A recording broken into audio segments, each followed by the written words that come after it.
چلے علی کا جنازہ حسن حسین۔ اعوذ باللہ من الشیطان اللعین الرجیم، بسم اللہ الرحمن الرحیم۔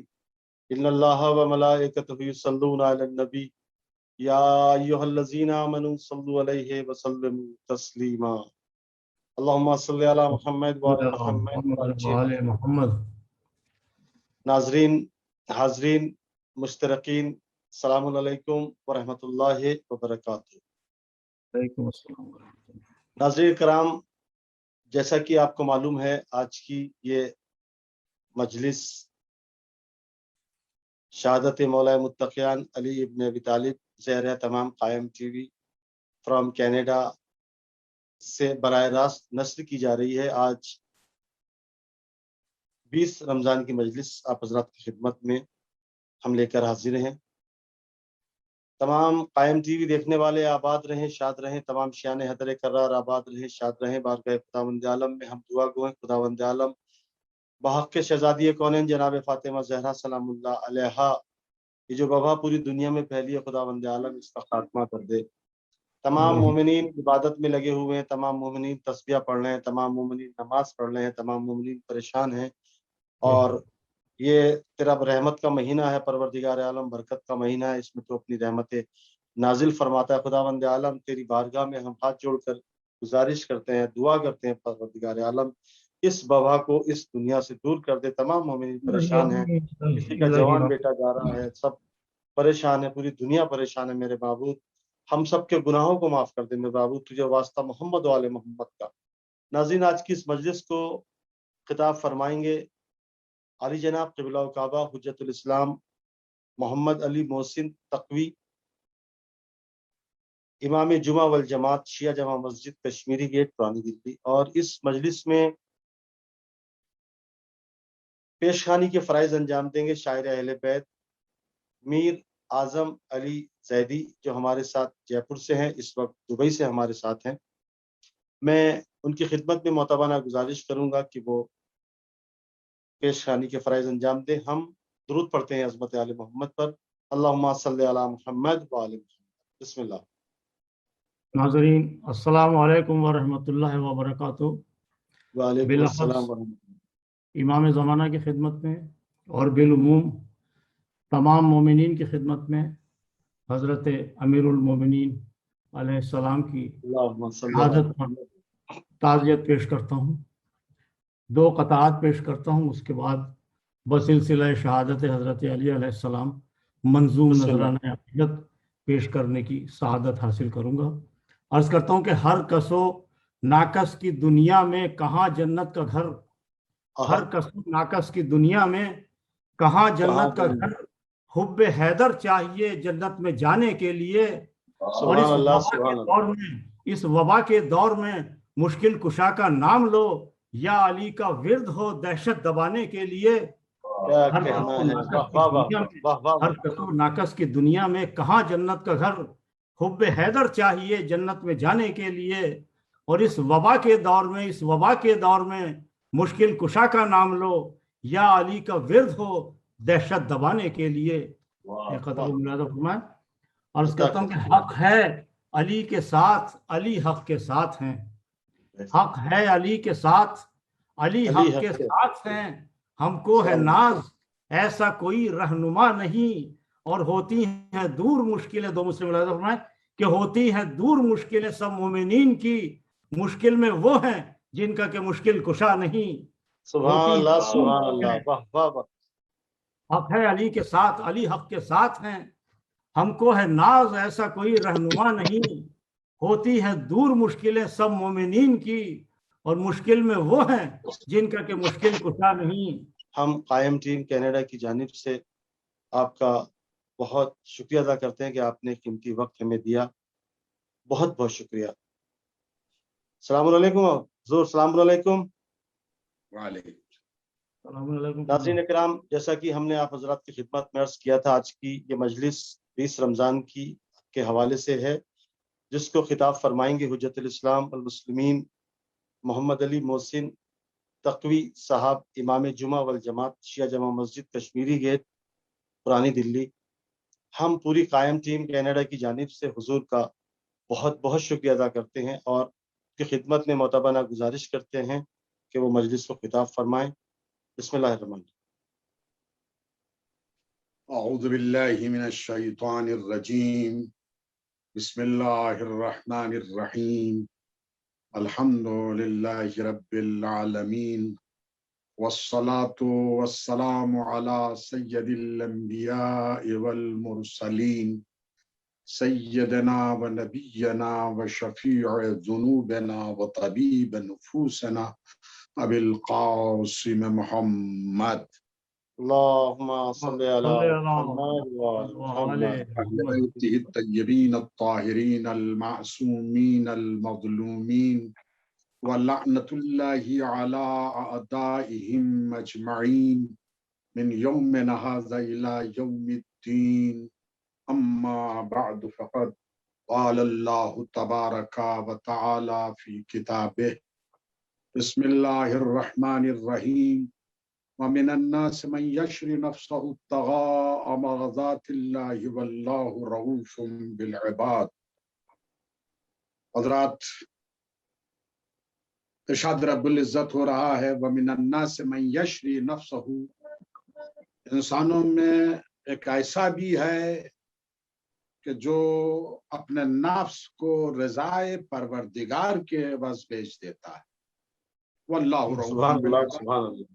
اور اللہ تو اپنے بندوں کے اوپر مہربان ہے. حضرات، اس آیے کریمہ میں جو بات کہی جا رہی ہے وہ یہ کہ ایک بندہ ایسا بھی ہے اللہ کا کیا آپ کہیں؟ کہ جو اپنے نفس کو یعنی اپنی جان کو بیچ ڈالتا ہے، یعنی خطرے میں ڈال دیتا ہے، معرض خطر میں ڈال دیتا ہے. کس چیز کے لیے، کس مقصد کے لیے، کس ہدف کے لیے؟ ہدف اس کا رضائے پروردگار، یعنی رضائے پروردگار حاصل کرنے کے لیے اپنی جان کو خطرے میں ڈال دیتا. عزیزان گرامی، سوال یہ پیدا ہوتا ہے کہ وہ ذات گرامی کون ہے؟ وہ کون بلند و بالا شخصیت ہے کہ جس کی اس آیے کریمہ میں مدح سرائی کی جا رہی ہے؟ تو جہاں تک ہمارے برادران اسلام کے مفسرین کا تعلق ہے تو ایک نہیں بلکہ بہت سے نام اس سلسلے کے اندر مفسرین نے پیش کی ہے. ایک مشہور و معروف تفسیر جو کی جاتی ہے وہ یہ کہ یہ آیت جناب صہیب رومی کے متعلق ہے. دیکھیے، صہیب رومی کی عظمت اپنی جگہ کے اوپر، بزرگ صحابی رسول ہے، قابل احترام ہے، یہ سب کچھ، اور ہم ان کی عظمت کے قائل ہیں صحابی رسول ہونے کے لحاظ سے اور رسول کے پسندیدہ صحابی ہونے کے لحاظ سے. تو شان نزول ان کے متعلق یہ بیان کی گئی کہ ان کے ساتھ واقعہ یہ ہوا تھا کہ جس وقت وہ مکے سے ہجرت کر رہے تھے تو ابھی تھوڑا فاصلہ انہوں نے مکے سے باہر قدم نکالا تھا کہ ان کا تعاقب کرتے ہوئے کفار ان تک پہنچ گئے. اور جب ان کے کفار نزدیک پہنچے تو انہوں نے بلند آواز میں ان لوگوں سے کہا کہ تم جانتے ہو میں تیر چلانا بہترین انداز کا جانتا ہوں، میں تیر چلانے میں بہت مہارت رکھتا ہوں، تو جب تک میرے ترکش میں تیر ہوں گے میں تیروں سے تمہارا مقابلہ کروں گا. اور تم ایسا کیوں نہیں کر لیتے کہ مکے کے اندر فلاں مقام کے اوپر میری تمام دولت جو ہے وہ زمین کے اندر دفن ہے، وہاں جاؤ اور اس دولت کو تم حاصل کر لو اور میری جان چھوڑ. یہ مفسرین نے شان نزول جو آج کل بہرحال مفسرین بتا رہے ہیں تو یہی بیان کیا کہ صہیب رومی نے جان چھڑانے کے لیے اپنے مال کا جو زندگی بھر انہوں نے کمایا تھا اس مال کی نشاندہی کر دی، اسے لے لو اور میری جان چھوڑ دو. عزیزان گرامی، اب کہا جاتا ہے کہ یہ آیت اس موقع پہ نازل ہوئی، جناب صہیب رومی کی شان میں نازل ہوئی. دیکھیے، میں پہلے ہی عرض کر چکا ہوں جناب صہیب رومی کی عظمت اپنی جگہ کے اوپر، لیکن یہ شان نزول واقعا نہیں ہو سکتی، وہ اس لیے کہ آیت میں ذکر کیا گیا ہے کہ انسان اپنے نفس کو معرض خطر میں ڈال رہا ہے، اپنے نفس کو بیچ رہا ہے اور بدلے میں رضا الہی حاصل کر رہا ہے۔ اس شان نزول کے اندر جناب صہیب رومی اپنی جان بچا رہے ہیں، اور اس جان بچانے کے بدلے میں جو ہے وہ انہیں زندگی بھر کی کمائی ان کے حوالے کر رہا ہے۔ دیکھیں باتیں بالکل برعکس ہے، یہاں جان دینے، آیت میں جان دینے والی بات ہے، یہاں جان خطر میں ڈالنے والی بات ہے، اور بدلے میں رضا الہی حاصل کرنے والی بات ہے۔ اس واقعے میں جناب صہیب رومی کے واقعے کے اندر عزیزان گرامی ایسی کوئی چیز ہمیں نظر نہیں آتی۔ یہاں جان بچائی ہے، انسان کا اپنی جان بچا لے جانا کوئی کمال نہیں ہے، کمال تب ہے کہ جب انسان اپنی جان کو خطرے میں ڈال کر کسی اعلیٰ مقصد کو حاصل کرنے کی کوشش سبحان اللہ سبحان اللہ سبحان اللہ، واہ واہ یہ واہ۔ تصور کیا جا سکتا ہے کہ یہ شان نزول ہو سکتی ہے۔ تو بہرحال یہ مفسرین نے جناب صہیب رومی کا نام لیا، اور ایک بہت بڑے مفسر نے قرآن مجید کی تفسیر میں تفہیم القرآن کے اندر انہوں نے تحریر فرمایا کہ جناب صہیب رومی جیسے ملتے جلتے واقعات دیگر اصحاب کے لیے بھی بیان کیے گئے ہیں۔ عزیزان گرامی صہیب رومی کا واقعہ آپ نے سن لیا، مولانا خود بیان کر رہے ہیں، وہ خود کہہ رہے ہیں کہ اس سے ملتے جلتے اور ایسے ہی واقعات جو ہے وہ دیگر افراد کی شان میں بھی ہیں۔ تو ظاہر ہے کہ جیسا واقعہ صہیب رومی ہے کہ جو اس بات کی صلاحیت ہی نہیں رکھتا ہے کہ وہ آیت کی تفسیر بن سکے، آیت کی شان نزول بن سکے، تو اس جیسے واقعات جن افراد کے لیے بھی ہیں، جن لوگوں کے لیے بھی ہیں، سب کا حشر جو ہے وہ ایک ہی جیسا ہے، سب ایک ہی طرح کے ہیں۔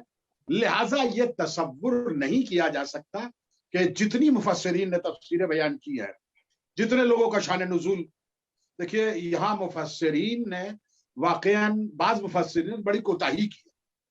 مثلا تفہیم القرآن کے اندر ترجمہ جو کیا گیا ہے وہ یہ کیا گیا ہے کہ انسانوں میں کوئی ایسا بھی ہے، لیکن نام نہیں لیا گیا، یہ نہیں بتایا گیا کہ آیت کس کی شان میں ہے، یہ نہیں بتایا گیا کہ امیر المومنین کی شان میں ہے، کیا کہنا ہے، واہ واہ واہ انسانوں میں واہ واہ۔ کوئی ایسا بھی ہے۔ اب عزیزان گرامی مسئلہ یہ ہے کہ اس کوئی لفظ کو سننے کے بعد جو بھی اس تفسیر کو پڑھے گا، جو بھی اس ترجمے کو ملاحظہ کرے گا، کیا اس کے ذہن میں یہ سوال نہیں پیدا ہوگا کہ کوئی سے مراد کون ہے؟ آخر کوئی سے مراد کوئی تو ہوگا، ایسا تو ہو ہی نہیں سکتا کہ کوئی سے مراد کوئی نہ ہو۔ لہذا یہ تصور کسی طرح سے جو ہے وہ نہیں کیا جا سکتا کہ کوئی سے مراد کوئی نہیں ہے، کوئی سے مراد کوئی تو ہے۔ اب وہ کون ذات ہے، کون شخصیت ہے کہ جس کی شان میں یہ نازل شان نزول ہے، جس کی شان میں یہ آیت جو ہے وہ قصیدہ پڑھ رہی ہے؟ تو عزیزان گرامی تمام تفسیروں کے درمیان، تمام شان نزول کے درمیان ہمیں ایک ہی روایت ایسی ملتی ہے کہ جس روایت کے اندر جان خطرے میں ڈالی گئی ہے اور رضائے پروردگار حاصل کی گئی۔ سبحان اللہ۔ واقعہ کون سا ہے؟ دیکھیے اس واقعے کو نقل کرنے والے بھی صرف اور صرف شیعہ نہیں ہے، یعنی اہل بیت کے چاہنے والے نہیں ہیں، امیر المومنین کے کلمہ گو نہیں ہیں، بلکہ اس روایت کو بیان کرنے والے ایک کثیر تعداد میں برادران اسلام نے بھی بیان کیا۔ وہ بیان کرتے ہیں کہ پیغمبر اسلام جس وقت ہجرت فرما رہے تھے، یعنی جس وقت پیغمبر اسلام نے ہجرت کا ارادہ کیا، تو امیر المومنین سے پیغمبر اسلام نے فرمایا کہ اے علی آج کی شب میرے بستر کے اوپر سو جاؤ، میں جا رہا ہوں، میری جان خطرے میں ہے، کفار مجھے قتل کرنا چاہتے ہیں، لہذا تم آج میری چادر اوڑھ کر میرے بستر کے اوپر سو جاؤ۔ عزیزان گرامی دیکھیے واقعی پیغمبر اسلام نے ایک عجیب جملہ کہہ دیا۔ دیکھیے آپ جانتے ہیں انسان کی نفسیات ہے کہ انسان سونے کے سلسلے میں کوئی اختیار نہیں رکھتا ہے. کیا کہنا, واہ واہ واہ واہ واہ واہ. بعض اوقات یہ ہے کہ سونا چاہتا ہے لیکن نیند نہیں آتی, خاص طور کے اوپر اس وقت اس ماحول کے اندر جب انسان کو کوئی ڈر ستا رہا ہو, جب کوئی خوف اسے لاحق ہو گیا ہو. لہذا انسان جو ہے وہ اگر سونا بھی چاہے تو نہیں سو سکتا. یہاں پیغمبر اسلام اگر یہ بھی کہہ دیتے کہ علی چادر اوڑھ کے لیٹ جاؤ, تب بھی بات حل ہو جاتی, مسئلہ حل ہو جاتا, پیغمبر جو چاہتے تھے وہ ہو جاتا. لیکن عزیزان گرامی, پیغمبر نے فرمایا کہ سو جاؤ. دیکھیے سونے کا مسئلہ میں عرض کر چکا ہوں کہ انسان کے کبھی کبھی اختیار میں نہیں ہوتا ہے, لیکن پیغمبر سونے کا حکم دے رہے ہیں.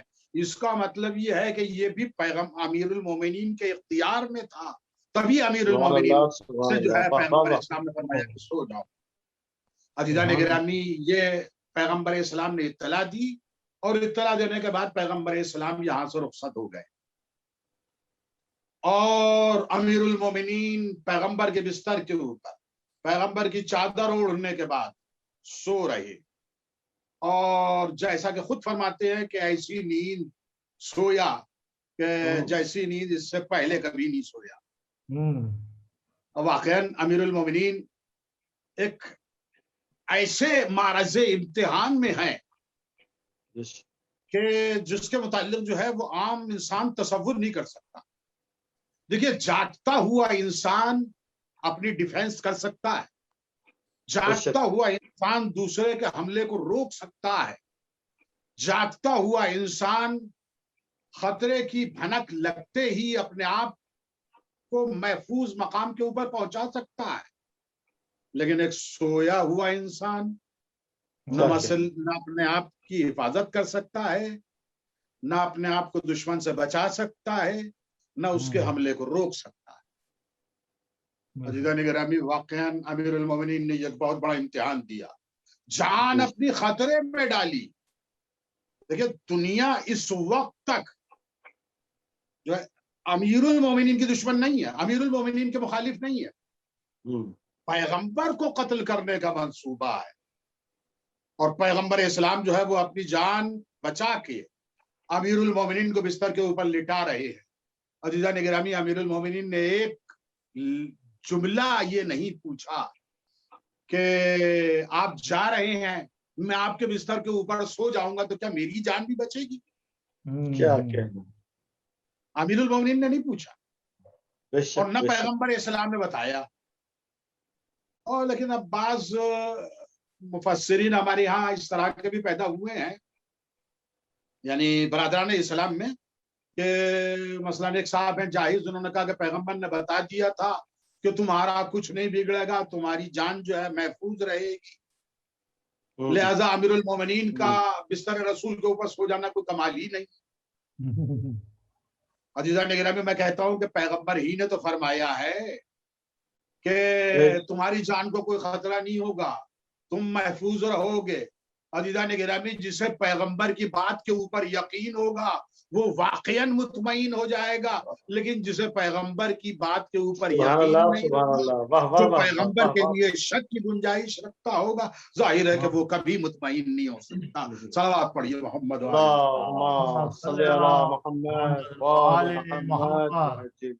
سبحان اللہ. یہ شان نزول جو ہے وہ متفق علیہ, یعنی برادران اسلام کی میں بھی کثرت کے ساتھ, اور علماء شیعہ نے تو متفق علیہ طور کے اوپر یہ چیز بیان کی ہے کہ یہ آیت امیر المومنین کی شان میں. امیر المومنین نے اپنا نفس بیچا ہے اور رضائے پروردگار حاصل کی. عزیزان گرامی, دیکھیں قرآن مجید میں نفس انسانی کے بکنے کے تذکرے دو مقام کے اوپر ہے. ایک مقام کے اوپر نفس انسانی کے بکنے کی بات ہے, لیکن اس کے بدلے میں جنت. ان اللہ اشتری من المؤمنین انفسهم واموالهم بان لهم الجنہ یقاتلون فی سبیل اللہ, یعنی اللہ نے مومنین سے ان کے نفوس کو اور ان کے اموال کو خرید لیا جنت کے بدلے میں. اور عزیزان گرامی, یہاں اس آیہ کریمہ میں جسے شان نزول ہم نے قرار دیا ہے, اس میں بھی نفس انسانی کے بکنے کی بات ہے, لیکن رضائے پروردگار کی بات کی جا رہی ہے. ممکن ہے کہ ذہن میں کسی کا یہ سوال پیدا ہو کہ نفس انسانی اگر رضائے پروردگار کے بدلے میں بکے تو یہ اونچی قیمت ہے، یا نفس انسانی جنت کے بدلے میں بکے؟ کیا کہنا ہے، واہ واہ واہ، وہ مسلمان کہ جو اپنے تئیں یہ سوچتا ہو، جس کی ساری دوڑ دھوپ جو ہے وہ جنت کے لیے ہو رہی ہو، نماز جنت کے لیے پڑھ رہا ہو، روزہ جنت کے لیے رکھ رہا ہو، ہر عمل اس کا جنت کے لیے ہو، اب اس ایسے مسلمان کے لیے واقعا یہ کیسے سمجھایا جائے کہ جنت سے بالاتر بھی کوئی شے ہے؟ اس بیچارے کی نگاہیں تو بس جنت پہ جا کے رک جاتی ہے، اور جنت سے بالاتر وہ کچھ دیکھ ہی نہیں پاتا.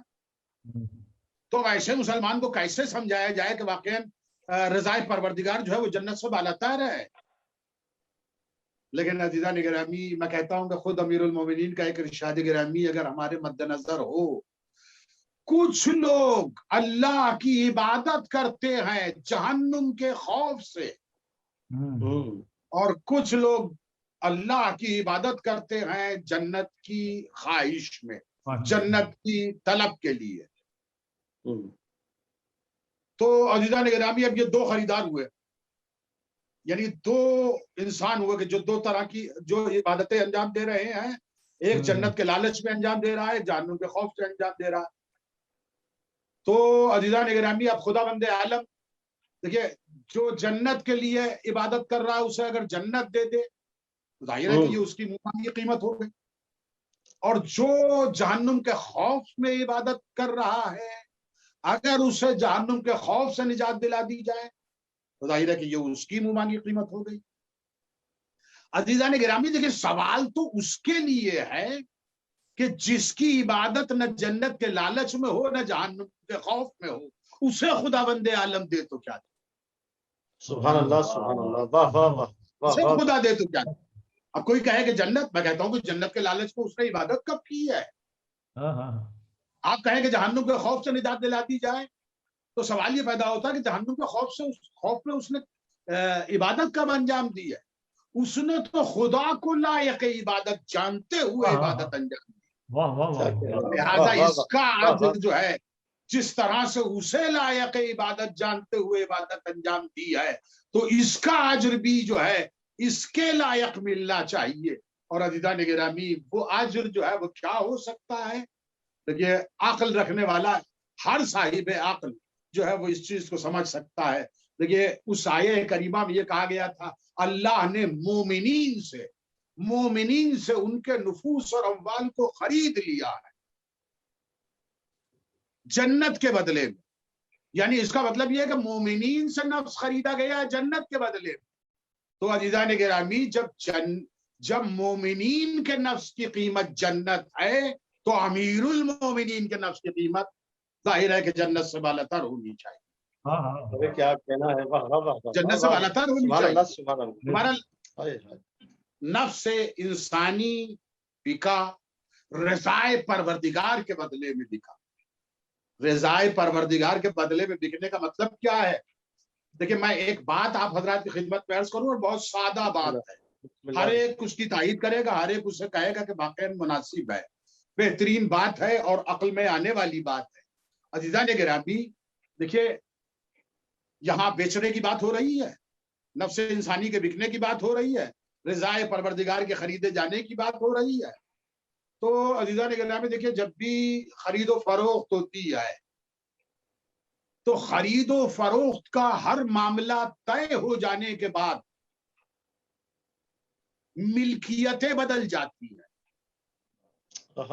مثلا آپ کے پاس پیسے ہیں، آپ دکاندار سے چیز خرید رہے ہیں، معاملہ پورا ہو جانے کے بعد وہ چیز آپ کی ملکیت ہو جاتی ہے اور آپ کا پیسہ جو ہے وہ اس کی ملکیت ہو جاتا ہے. یہ ہر جگہ کے اوپر ہوتا، قاعدہ عقلی ہے، اس سے کوئی انکار نہیں کر سکتا. عزیزان گرامی، پھر اس کا مطلب کیا ہوگا؟ اس کا مطلب یہ ہوگا کہ اس معاملے سے پہلے نفس علی ہے اور رضائے پروردگار، لیکن معاملہ ہو جانے کے بعد نفس علی نفس اللہ ہو گیا اور رضائے پروردگار رضائے علی. سبحان اللہ سبحان اللہ ہاں ہاں ہاں، سبحان اللہ سبحان اللہ. تو عزیزان گرامی کیا کہتے ہیں؟ علی رضائے پروردگار کا مظہر بن گئے. اس آیت کی روح سے رضائے پروردگار کا مظہر بن گئے. اب اگر کسی کو خدا کو راضی کرنا ہے تو علی کو راضی کرنا پڑے گا. کیا کہنا ہے. علی کو راضی کرنا پڑے گا.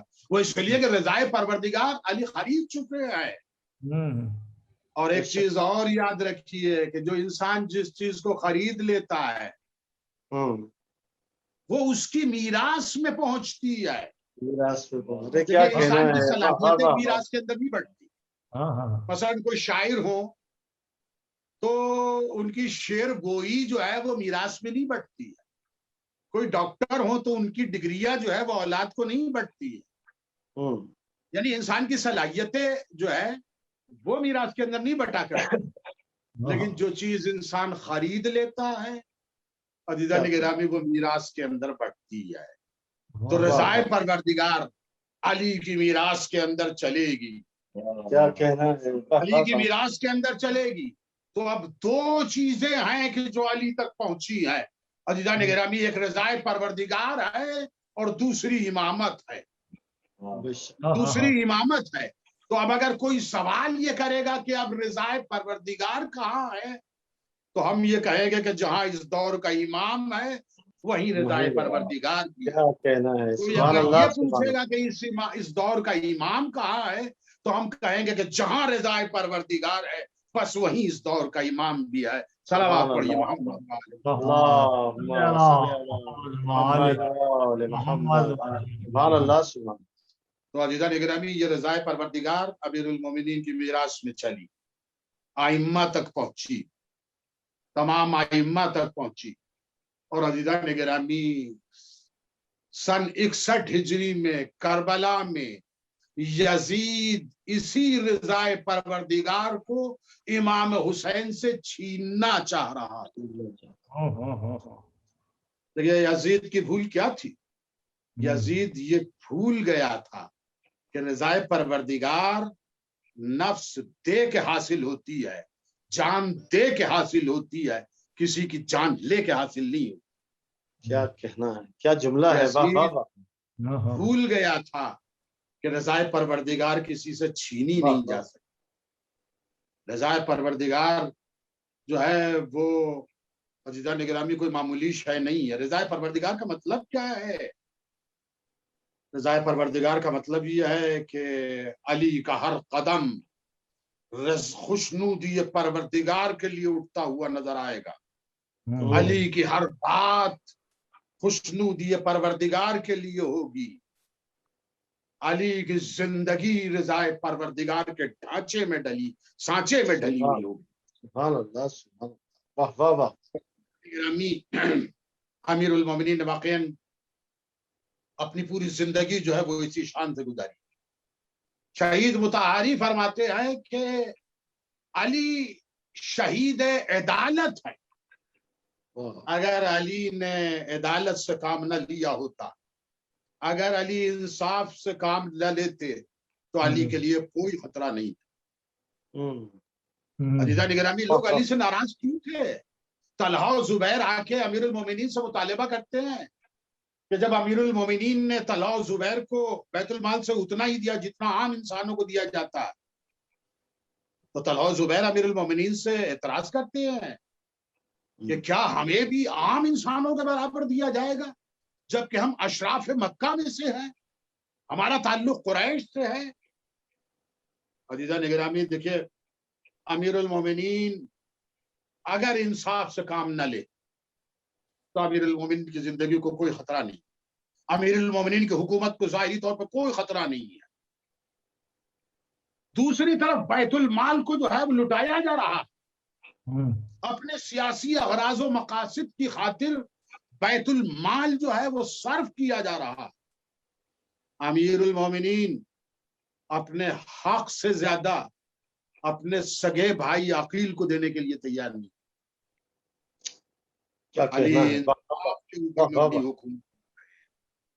علی شہید عدالت ہیں. انصاف کی وجہ سے امیر المومنین کو عزیزان گرامی قتل کرنے کی جو ہے سازش رچی گئی ہے. یہ آخری رمضان جو آیا ہے امیر المومنین کی زندگی کا، عزیزان گرامی یہ رمضان کس طرح سے آیا ہے؟ 1 سال پہلے امیر المومنین نے خضاب لگانا چھوڑ دیا. اللہ سوال کیا کہ مولا خضاب لگانا کیوں چھوڑ دیا؟ تو آپ فرماتے ہیں کہ اب یہ داڑھی خضاب سے نہیں بلکہ خون سے رنگی ہے. عزیزان گرامی اب زندگی کا آخری رمضان امیر المومنین کے لیے آیا ہے، اور عزیزان گرامی امیر المومنین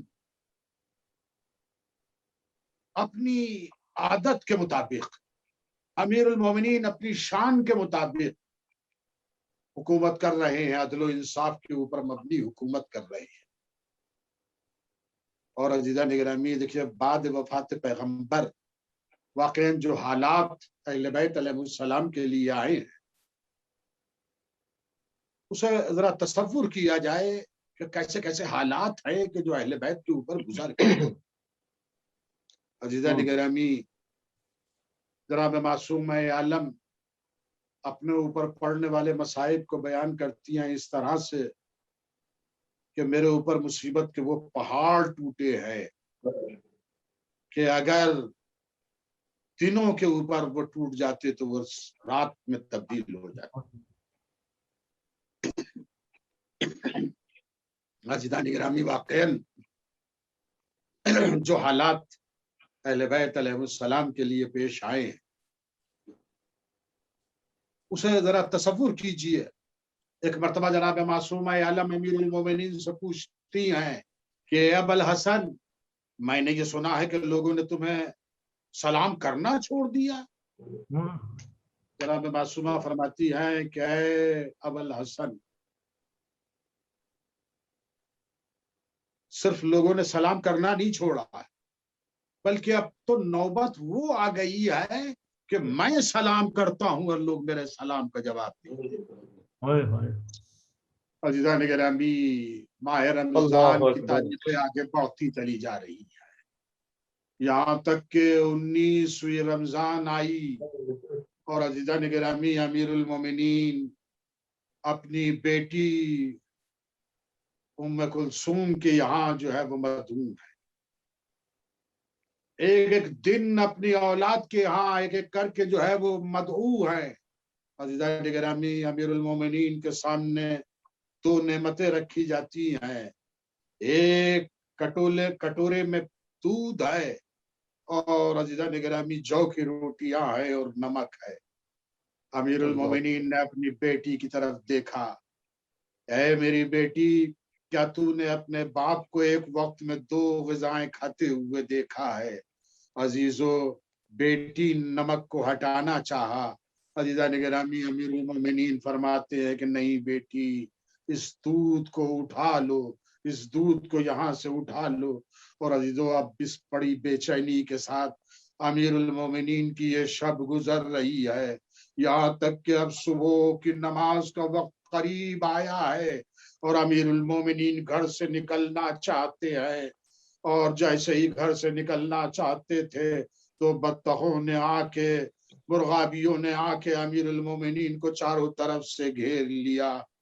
عزادارو امیر المومنین ام کلثوم سے فرماتے ہیں کہ اے ام کلثوم ایک وصیت میری یاد رکھو، جب تک تم ان بے زبان پرندوں کو پانی دے سکو اس وقت تک ان بے زبان پرندوں کو پانی دینا اور انہیں رکھنا، اور جب تم پانی نہ دے سکو تو انہیں آزاد کر دینا. عزادارو دل کہتا ہے کہ مولا اہل کوفہ سے بھی نصیحت کر دیجئے کہ قیدیوں کو اگر پانی دے سکو تو قیدی رکھنا اور اگر پانی نہ دے سکو تو قیدیوں کو آزاد کر دینا. عزادارو امیر المومنین مسجد میں آئے. مسجد میں آنے کے بعد عزادارو اب نافلہ صبح امیر المومنین پڑھنا چاہتے ہیں.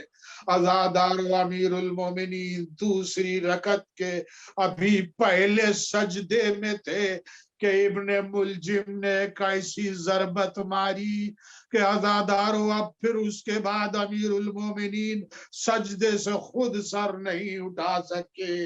صاحب نے سہارا دے کے امیر المومنین کو اٹھایا اور عزادارو اب امیر المومنین کو گھر لے جایا جا رہا ہے.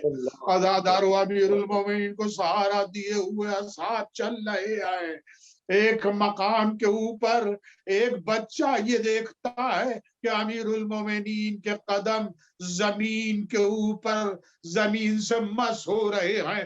عزادارو بچہ آگے بڑھ کے اپنے شانوں کے اوپر امیر المومنین کے قدموں کو رکھ لیتا ہے. عزادارو یہ بچہ کون ہے؟ یہ بچہ جناب ابو الفضل العباس ہے. عزادارو امیر المومنین گھر پہ پہنچائے گئے. ابھی گھر کے نزدیک پہنچے تھے کہ امام حسن کو بلا کے امیر المومنین فرماتے ہیں کہ اے بیٹا ان لوگوں سے کہہ دو کہ یہ لوگ اپنے اپنے گھروں کو چلے جائیں. مولا کس لیے؟ مولا فرماتے ہیں کہ دیکھو کہیں ایسا نہ ہو زینب ام کلثوم کے رونے کی آواز نامحرموں کے کانوں تک پہنچے. میں کہتا ہوں کہ مولا ایک وصیت اہل کوفہ کو بھی کر دیجئے کہ زینب ام کلثوم کہ جب امام حسین علیہ السلام کی شہادت کے اوپر اگر سکینہ روئے تو پشت پہ تازیانے نہ لگائے جائیں. زینب اگر فریاد کرے تو اس کی فریاد کو سننے کے لیے تماشائی تماشا دیکھتے ہوئے نظر نہ آئے. اور عزادارو اب امیر المومنین گھر کے اوپر ہے. ایک صحابی مولا کا ملنے کے لیے آ رہا ہے اور اب جب نزدیک آیا ہے وہ وقت تو اب امیر المومنین اپنے تمام اعزا کو جمع کرتے ہیں اور جمع کرنے کے بعد نصیحتیں کرنا شروع کرتے ہیں. پہلی نصیحت عزادارو امیر المومنین نے کرنی شروع کی. ایک ایک کا ہاتھ پکڑ کے امام حسن کے حوالے کیا. عزادارو اپنے تمام بچوں کو امام حسن کے حوالے کرتے رہے. اور عزادارو ایک بچہ ایک گوشے میں بیٹھا ہوا ہے اور اس کی ماں اس انتظار میں ہے کہ میرے عباس کے لیے مولا کب فیصلہ کریں گے. عزادارو پھر تھوڑی دیر نہ گزری تھی کہ ام البنین نے مولا کی خدمت میں عرض کیا کیا میرے لال سے کوئی خطا ہو گئی ہے کہ جو آپ انہیں امام کے حوالے نہیں کر رہے. عزادارو مولا نے عباس کو بلایا اور بلانے کے بعد حسن کے حوالے نہیں کیا بلکہ حسین مظلوم کے حوالے کیا. عباس تمہارے حوالے ہے. اور عزادارو اب نصیحت مولا کر رہے ہیں. دوسری نصیحت مولا نے یہ کی فرماتے ہیں کہ میرا جنازہ رات کی تاریکی میں نکالا جائے. عزادارو رات کی تاریکی میں کس لیے؟ مولا سے دریافت کیا جاتا ہے مولا کس لیے؟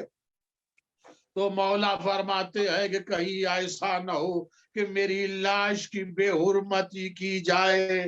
عزادارو کوئی اس وقت سوچ سکتا ہے کہ ایک مسلمان کے جنازے کی توہین بھی ہو سکتی ہے. میں کہتا ہوں اگر یقین نہ ہو تو کربلا کے میدان میں چلیے. بعد شہادت امام حسین کے جنازے کے اوپر گھوڑے دوڑائے جا رہے ہیں. بہن اس منظر کو دیکھ رہی ہے. علی جناب قبلہ و کعبہ حجت الاسلام والمسلمین مولانا محمد علی محسن تقوی صاحب قبلہ اپنے رونق افروز بیان سے قلوب ناظرین کو منور فرما رہے تھے. ہم قائم ٹیم کینیڈا کی جانب سے حضور کا بہت بہت شکریہ ادا کرتے ہیں کہ انہوں نے اپنا قیمتی وقت ہمیں دیا اور ہم شاعر اہل بیت جناب میر اعظم علی زیدی صاحب کا بھی شکریہ ادا کرتے ہیں کہ انہوں نے ہمیں اپنا قیمتی وقت دیا. ہم ان کا بھی شکریہ ادا کرتے ہیں. ناظرین یہ آج کی ہماری آخری مجلس تھی. اس خمسہ مجالس کی آخری مجلس تھی. میں نوحے کے چند اشعار آپ کی خدمت میں پیش کرتا ہوں. لے کر چلے علی کا جنازہ حسن حسین، لے کر چلے علی کا جنازہ حسن حسین، مرکات میں روئی فاطمہ زہرا حسن حسین، لے کر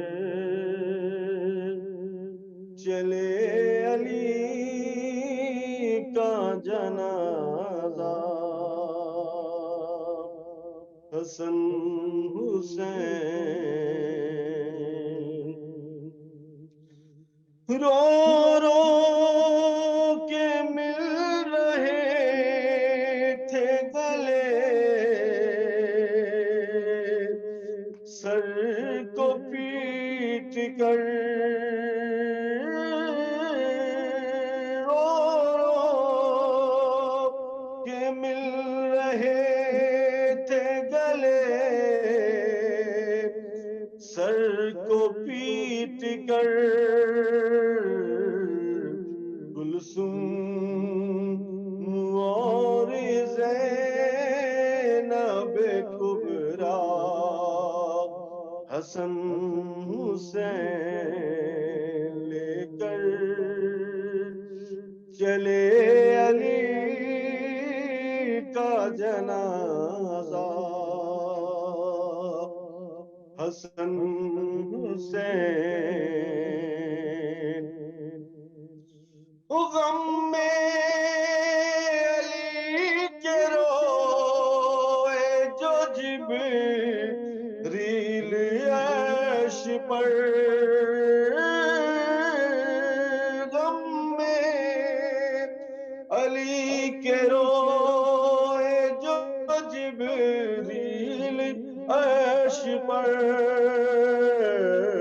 رونے لگا تھا سارا زمانہ حسن حسین، لے کر چلے علی کا جنازہ حسن حسین، زخمی بدن کو اپنے لٹا کر گلیم میں،